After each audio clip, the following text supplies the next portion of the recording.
हरे हरे राम राम राम हरे हरे हरे कृष्ण कृष्ण हरे हरे हरे राम राम हरे हरे हरे कृष्ण कृष्ण कृष्ण हरे हरे हरे राम राम हरे हरे हरे कृष्ण कृष्ण हरे हरे हरे राम राम हरे हरे हरे कृष्ण कृष्ण हरे हरे हरे राम राम हरे हरे हरे कृष्ण कृष्ण हरे हरे हरे राम राम हरे हरे हरे कृष्ण कृष्ण हरे हरे हरे राम राम हरे हरे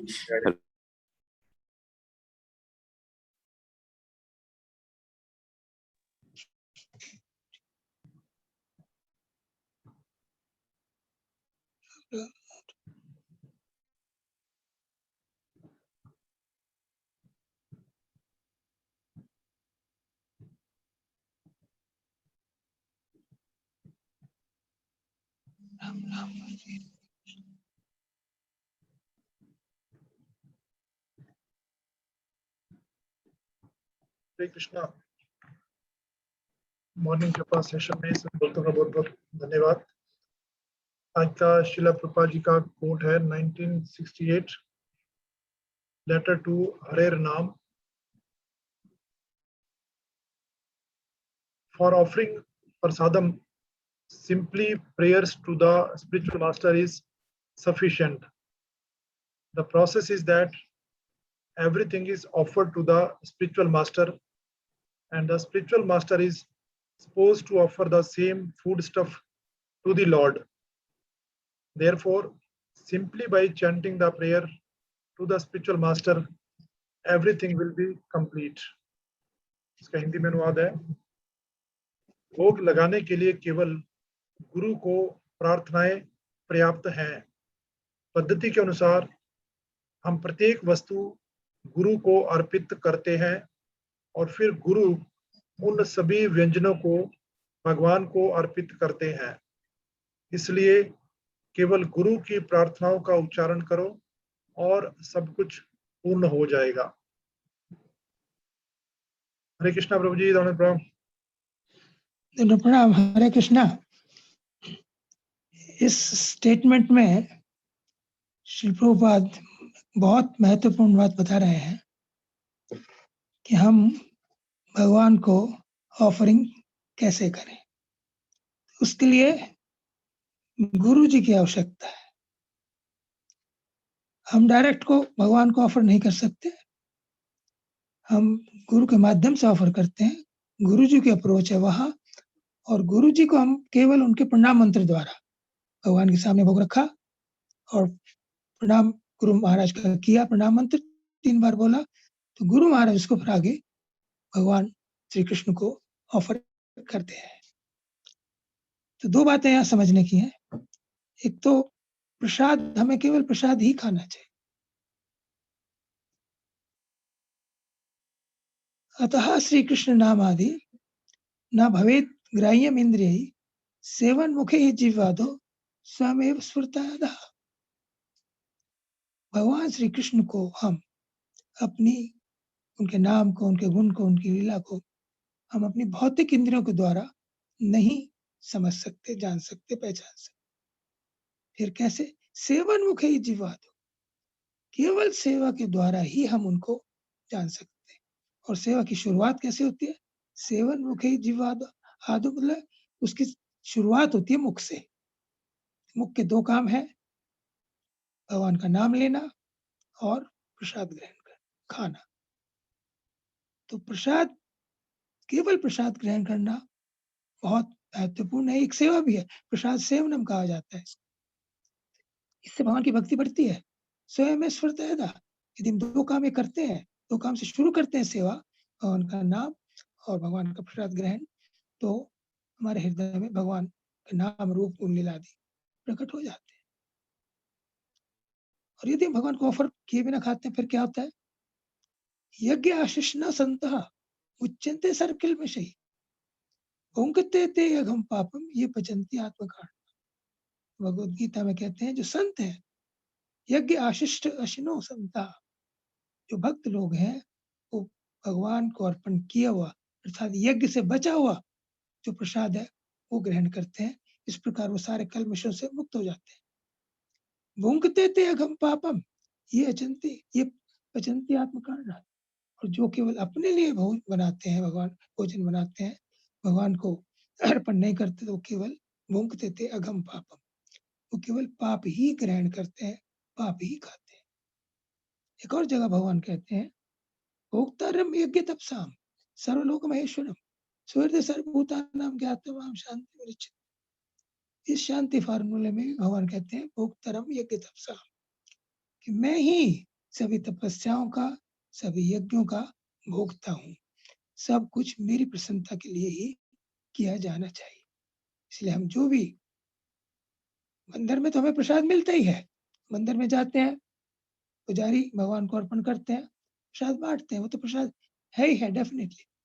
लेकिन हम घर में भी जो बनाते हैं, उसे हम भगवान को ऑफर करके हमें खाना चाहिए। ईशावास्यमिदं सर्वम यत्किंचित् त्यक्तां जगत तेन त्यक्तेन भुंजिता मा गृहत कश्चित् सुदानम। क्योंकि सारी जो चीजें हैं सृष्टि में, ईशावास्यमिदं सर्वम, ये भगवान की ही बनाई हुई है, उनके लिए ही है। हम केवल उतना ग्रहण करें जितने की हमें आवश्यकता है, और उससे अधिक हम ग्रहण करते हैं तो हम चोर कहलाते हैं। और उसको ग्रहण करने से पहले भी हमें भगवान को अर्पण करना चाहिए। इसलिए महाप्रसाद की महिमा को समझना बहुत आवश्यक है। महाप्रसाद गोविंदे नाम ब्रह्मणे वैष्णवे स्वल्प पुण्यवता राजन विश्वासेन विजायते। श्लोक में बताया गया है कि महाप्रसाद गोविंदे, भगवान गोविंद को अर्पण जो भोग है, उसके बाद जो महाप्रसाद बनता है, उसकी महिमा। महाप्रसाद गोविंद नाम, नाम की महिमा। ब्रह्मणे, पर ब्रह्म भगवान श्री कृष्ण की महिमा। महाप्रसाद गोविंदे नाम ब्रह्मणे वैष्णवे, और वैष्णव की महिमा। महाप्रसाद गोविंदे नाम ब्रह्मणे वैष्णवे स्वल्प पुण्यवतार ईश्वर। इनकी महिमा छोटे मोटे पुण्य से नहीं प्राप्त, स्वल्प पुण्यवतार विश्वास से नहीं जाते। छोटे थोड़ी मोड़ी भक्ति से या पुण्य कार्य करने से इनमें हमारा विश्वास नहीं आता। हम पर गुरु की कृपा हो, हम निश्चित रूप से भक्ति करें, वैष्णव की कृपा हो, तब इनमें हमारी आस्था जागृत होती है। किस किस में? महाप्रसाद गोविंद है, गोविंद के महाप्रसाद में, नाम में, भगवान के नाम में। हरे कृष्ण कृष्ण कृष्ण हरे हरे, हरे राम राम राम हरे। भगवान का नाम हमें भगवत धाम पहुंचा सकता है, ये आस्था। ब्रह्मणे, परम ब्रह्म भगवान श्री कृष्ण, वो सबके स्वामी है और वैष्णव है, और वैष्णव के द्वारा हम उनको प्राप्त कर सकते हैं। ये जो आस्था है, ये बहुत जरूरी है। हम देखते हैं कई लीलाएं, जब सार्वभौम भट्टाचार्य को महाप्रभु ने अपने फिलोसफिकल द्वारा उनको भक्त बना दिया। बड़े तार्किक थे, वो नैयायिक थे, वेदांती थे, मायावादी थे, ब्रह्मवादी थे, लेकिन चैतन्य महाप्रभु की कृपा से वो भगवान के भक्त बन गए। महाप्रभु बड़े प्रसन्न हुए, और एक दिन प्रातः काल महाप्रभु भगवान जगन्नाथ जी का दर्शन करके आ रहे थे, तो वहां से उन्होंने एक प्रसादी माला ली और कुछ जगन्नाथ जी का प्रसाद लिया। सार्वभौम भट्टाचार्य के घर पर गए, दरवाजा खटखटाया, सार्वभौम अभी उठे भी नहीं थे। खटखटाहट सुनकर सार्वभौम उठे, और उठते ही उन्होंने कृष्ण कृष्ण कृष्ण कृष्ण कहना आरंभ कर दिया। बहुत प्रसन्न हुए महाप्रभु उनकी इस ध्वनि को, इस नाम कीर्तन को सुनकर। और जब आए, महाप्रभु ने उनके गले में भगवान जगन्नाथ जी का माला पहनाई, और उन्हें जो प्रसाद लाए थे वो प्रसाद अर्पण किया। उस प्रसाद को लेकर तुरंत सार्वभौम भट्टाचार्य ने खाना शुरू कर दिया। बिना नहाए धोए कुल्ला किए, वेदांतियों के लिए असंभव है कि बिना प्रातःकाल क्रिया किए हुए कुछ खाना, लेकिन उनकी श्रद्धा भगवान के प्रसाद में उत्पन्न हो चुकी थी महाप्रभु की कृपा से। इतनी श्रद्धा भगवान के प्रसाद में होनी चाहिए। और एक और कथा में मिलती है श्री भक्ति सिद्धांत सती ठाकुर के जीवन से। उनके पिता थे भक्ति ठाकुर, महान वैष्णव, भागवत। एक बार वो 5 साल के बच्चे थे भक्ति सिद्धांत सती ठाकुर के पिताजी घर में आम लाए। उन्होंने एक आम बिना भगवान को भोग लगाए खा लिया। भक्ति ठाकुर ने नोटिस किया, देखा ये बात। उन्होंने समझाया, बच्चे थे ना, समझाया कि हमें कोई भी वस्तु भगवान को ऑफर करने से पहले नहीं खानी चाहिए। और भक्ति सिद्धांत सती ठाकुर ने ये प्रण लिया कि वो सारा जीवन आम नहीं खाएंगे और पश्चाताप के रूप में। तो इतना प्रसाद की महिमा है। तो प्रसाद हमारे लिए बनाकर देते हैं कौन? हमारे गुरु महाराज। यहाँ गुरु महाराज की अनिवार्यता, गुरु धारण करने की अनिवार्यता के ऊपर स्पष्ट नजर आता है। यदि हमारे गुरु नहीं है तो भगवान को भोग कैसे लगाएंगे? भगवान को तो भोग गुरु ही लगाते हैं और खाना में होता ही है, भूखे में रह नहीं सकते। इसलिए हमें गुरु महाराज की खोज करनी चाहिए, धारण करने चाहिए, की सेवा करनी चाहिए। तत्विधि प्रणिपाते न परिप्रश्न से उपदेक्षन्ति ते ज्ञानम ज्ञानिनः तत्त्वदर्शिनः। भगवद गीता में भी बताया कि तत्विधि, उस ज्ञान को जानने के लिए तत्विधि प्रणिपाते न परिप्रश्न से हम गुरु महाराज के चरणों में विनम्र निवेदन करें कि सेवा करें और फिर उनसे प्रश्न करें। तो उपदेक्षन्ति ते ज्ञानम ज्ञानिनः तत्त्वदर्शिनः। फिर वो जो तत्वदर्शी गुरु है वो हमें ज्ञान देंगे, हर चीज का ज्ञान देंगे। जब कैसे करना चाहिए, भोग कैसे करना चाहिए, लगाना चाहिए। तो जो दीक्षित है, आप में से जो सुन रहे हैं, निश्चित रूप से भगवान को भोग गुरु महाराज का प्रणाम मंत्र बोलकर 3 बार लगाते होंगे। वो जो दीक्षा लेने की तैयारी कर रहे हैं, भक्ति मार्ग में विधिवत प्रगति करना चाहते हैं, 16 माला जप कर रहे हैं, 4 नियम का पालन कर रहे हैं, उन्हें अपने आल्टर में उन गुरु महाराज की जिनसे वो दीक्षा लेना चाहते हैं फोटो रखनी चाहिए और उस फोटो के सामने 3 बार उन गुरु महाराज का प्रणाम मंत्र बोलना चाहिए, याद रखना करना चाहिए।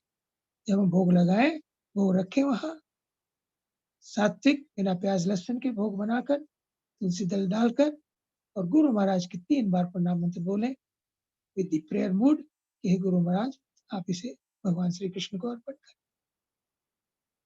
वो अर्पण करेंगे। ये उनके लिए जो दीक्षा अभी लेने की तैयारी कर और जो भी भक्ति में लगे हुए हैं, पूरी तरह तैयार नहीं है, निश्चय नहीं किया कि उनके कौन गुरु होंगे, उन्हें भगवान का आश्रय लेना चाहिए। उन्हें भी खाना प्रसाद ही चाहिए, भगवान को अर्पण करके ही खाना चाहिए, लेकिन उन्हें भगवान के सामने भोग रखकर 3 बार महामंत्र बोले हरे कृष्ण कृष्ण कृष्ण हरे हरे, हरे राम राम राम हरे हरे। कृष्णम वंदे जगत गुरु, श्री कृष्ण सबके गुरु हैं। वो उनकी उस प्रार्थना को स्वीकार करेंगे और उस भोग को ग्रहण करेंगे। लेकिन गुरु बनाना बहुत आवश्यक है। ऐसा आज किससे पता लगता है, गुरु न केवल हमें प्रसाद बनाकर देते हैं और भी हमें भक्ति के मार्ग में प्रगति करने के लिए अनेकों साधन गुरु महाराज बताते हैं। रूप गोस्वामी चैतन्य महाप्रभु ने बताया कि ब्रह्मांड भ्रमित कौन भाग्यवान जीव, गुरु कृष्ण प्रसाद पाए भक्ति लता। हमारे हृदय में भक्ति लता का जीव आरोपित तब होता है जब हम पर कृष्ण और गुरु महाराज की कृपा। और ऐसा व्यक्ति जिसके हृदय में बीज आरोपित होता है या होने की संभावना हो रही होती है, वो बहुत भाग्यवान। ब्रह्मांड भ्रमित कौन भाग्यवान जी। सारे ब्रह्मांडों में अनेकों योनियों में घूमने के बाद हम इस स्थिति पर आते हैं कि हम पर भगवान श्री कृष्ण की कृपा हो। तो हम बताते हैं अक्सर कि आप सब जिसको उनसे जुड़े हुए हैं उन पर भगवान श्री कृष्ण की कृपा है। जिन्होंने दीक्षा ले ली है उनके हृदय में भक्ति का बीज भी आरोपित है, उनके गुरु है। उन्हें ऑफर, उनका प्रणाम मंत्र ऑफर करके प्रसाद ग्रहण करें। और जिन्होंने अभी दीक्षा नहीं ली है वो दीक्षा की तैयारी करें, ताकि उनके ऊपर जो बाकी 50% कृपा है गुरु की वो भी हो जाए और दीक्षा लेकर वो विधिवत भक्ति मार्ग पर प्रगति करना आरंभ कर दे। हरे कृष्ण, धन्यवाद, thank you. Hare Krishna, thank you very much प्रभु जी। आपने बहुत सुंदर प्रसादम की ग्लोरिफिकेशन के बारे में बताया कि प्रसाद की बहुत बड़ी महिमा है। हमें सिर्फ प्रसाद ही ग्रहण करना चाहिए और उसके अलावा बिना भगवान को ऑफर किए कुछ ग्रहण नहीं करना चाहिए। और साथ में प्रसाद ऑफर करने के लिए गुरु की भी हमारी लाइफ में आवश्यकता है, इसलिए हमें गुरु की शरण में रहना चाहिए। जिनका गुरु नहीं है उनके श्रील प्रभुपाद और भगवान उनकी शरण में उनको रहना चाहिए। तो बहुत सुंदर आपने बताया, और प्रसाद के द्वारा हम अपना शुद्धिकरण करके अनर्थास को खत्म कर सकते हैं। ये आपने बहुत सुंदर बताया। Thank you very much Prabhu ji. Hare Krishna. Hare Krishna, thank you.